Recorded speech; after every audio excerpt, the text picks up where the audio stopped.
吃饱我喜欢吃，但是我老娘说给他留一只。大家好，我是潘仔。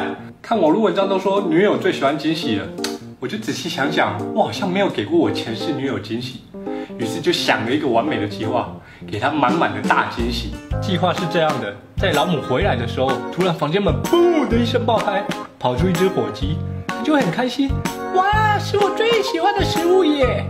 但我觉得这样还不够惊喜，于是客厅的桌子也噗的一声爆开，跑出他最喜欢的动物长颈鹿，他就会说，哇，谢谢儿子，今天是我最幸福快乐的一天。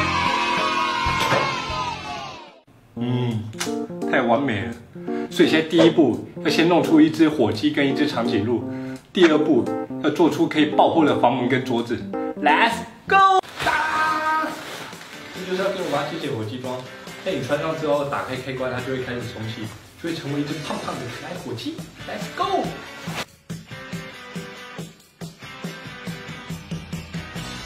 要成为一只可以给老母亲骑的火鸡，最重要也是最难的一步，就是充气。这个叶扇开始充气。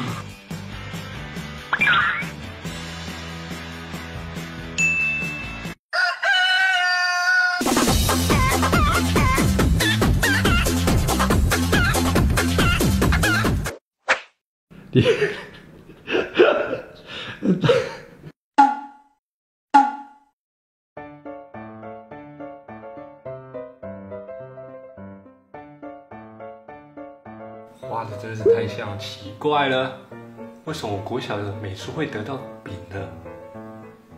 还得过丁。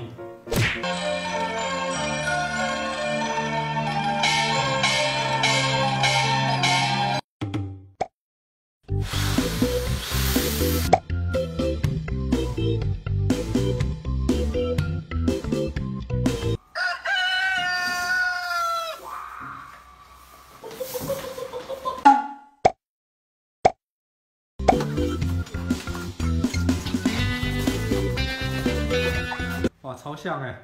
一级棒，听到指令，长颈鹿！哇！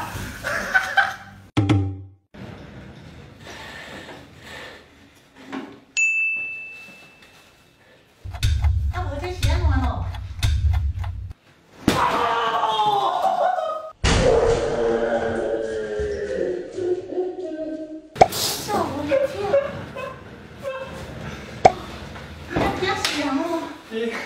你不是最喜欢吃火鸡的？哎，有像哦，很可爱吗？很可爱哦。哎，我还要准备礼物给你。你不是每次去动物园，你都最喜欢去看长颈鹿。长颈鹿，去看长颈鹿。长颈鹿，你吓死我了！